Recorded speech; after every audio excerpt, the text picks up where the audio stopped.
有够热，卡袂到就是36度以上的高温。有人为着要省钱，唔敢要开冷气，结果厝内底翕条咧，都袂输是烘箱共款。小心哦，这个室内若是无通风，人原来会着煞。天气这热，一日流汗，也开扇热风嘛是无啥效。为着省钱，无开冷气，开电风，效果嘛是真有限。体温调节烧气有寒、湿、骨热，爱细致伫室内，冇可能会着煞。尤其厝内是大家慢性病患者特别注意。症状可能不会很明显，可能只是比较虚弱，胃口越来越差，越来越没精神，甚至于摸皮肤可能都不会很热。这时候要量耳温才可以发现。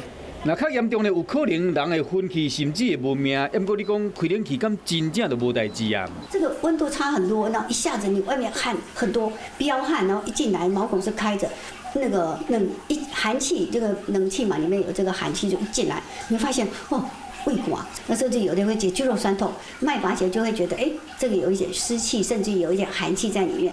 上要紧的就是空气要流通，室内保持通风。那开冷气，气温嘛要调至差不多26度左右，唔通甲室外差伤济，加啉滚水，安尼就才避免着煞危机。